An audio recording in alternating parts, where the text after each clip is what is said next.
Cosmic Garou is one of the most powerful monster, if not the most powerful monster we have ever seen. I don't want to debate this either. I'm gonna leave that to you crazy power scalers out there. You know who you are. By the way, guys, please excuse the background noise. There was some kids playing while I was recording this, so yeah. But like I was saying, Cosmic Garou is one of the most powerful monster, if not the most powerful monster we have ever seen in One Punch Man. And I'm here to explain to you who he is, his abilities, his motives, and all that good stuff in this video. Enjoy. In this video, we will be going over events that happened in the Monster Association arc, so there will be spoilers ahead for manga readers and anime viewers. And with that in mind, proceed with caution and let's get this video going. Alright, so before we get into Cosmic Garou, we had to talk about regular edgy Garou. And when I mean regular Garou, I mean the Garou that hasn't been fully monsterized yet. Because even before he obtained godlike power, he was already extremely powerful. He was a prodigy and was Bang's #1 pupil because of his immense strength, super fast speed, and his ability to quickly learn martial art techniques. This guy was ahead of everyone in Bang's dojo, but because of his motives, he went on a rampage and badly beat all of Bang's students, and was expelled by Bang.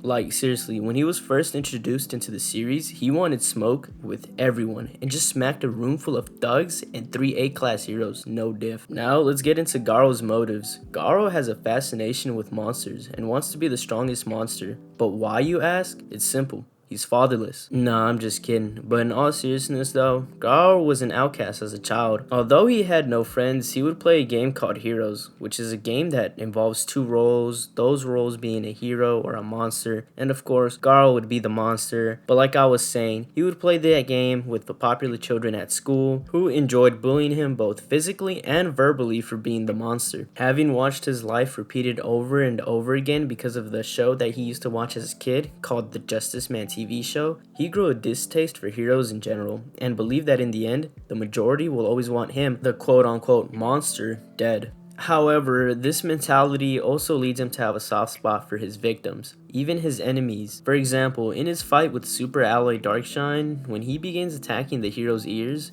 he recalls moments when he and Terrio, which I think I butchered his name, but that's besides the point. He's a kid that he grew a liking to. Like I was saying, him and Terrio were bullied in a similar fashion, and that promptly stops Garou from attacking Darkshine. My boy Garou intends to change the world through what he calls absolute evil. He views justice as being biased and unfair, seeing it as people doing evil things to others they deem evil and getting praised for it. Whereas absolute evil is unbiased and fair, affecting everyone the same way. Garou desires to become a monster that everyone fears, so that they must unite against him to survive. By doing so, he aspires to end conflict and war and achieve peace. So those are quite the motives there. Now you see why I call him a little bit edgy, but you know what? That's what makes him badass. That's why we love him. And so now that you know why my boy's out for blood, the only question now is, how did he obtain his cosmic/awakened form?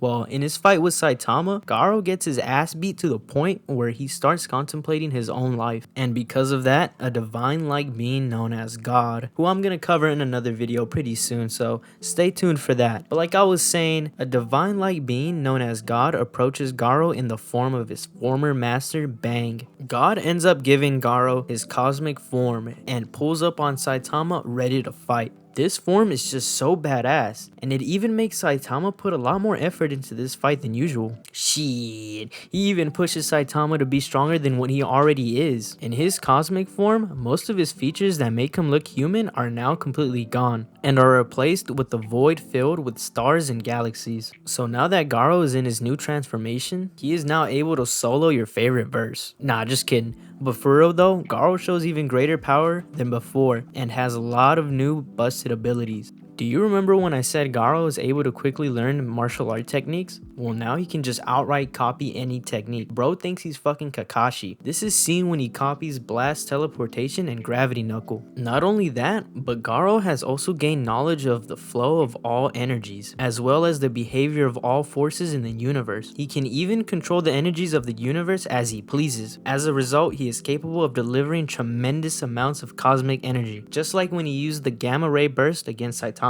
This is just an insane level of power. Imagine if he just just created a giant black hole while fighting Saitama on Earth. He probably would have just destroyed the entire solar system at that moment. And it doesn't end there either. No, no, no. Garou also constantly emits deadly levels of radiation from his body, which pretty much incapacitated almost all of the S-Class and everyone else in his surroundings within mere moments. Now for his most powerful ability, which is time travel.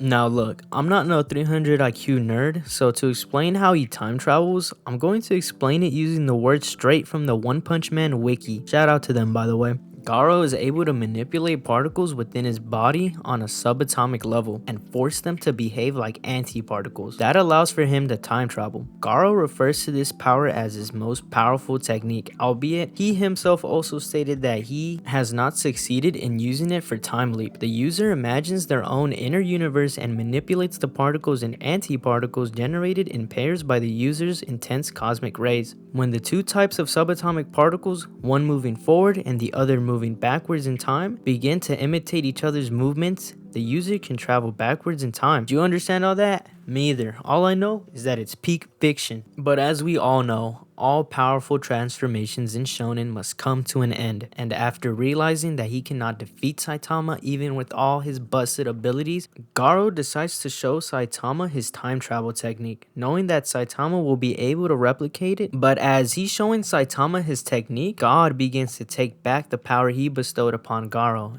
and Garou slowly crumbles away. And that's pretty much it for Cosmic Garou explained. What do you guys think about Cosmic Garou? Is this your favorite form from him? And do you think he's the strongest monster in the series? Let me know in the comments below. I read all of my comments. And if you enjoyed the video, please one punch the fuck out of that like button and subscribe for more One Punch Man content. It really helps me out a lot, and remember to check the description below for some more stuff about me in the channel. Thanks for watching. See ya.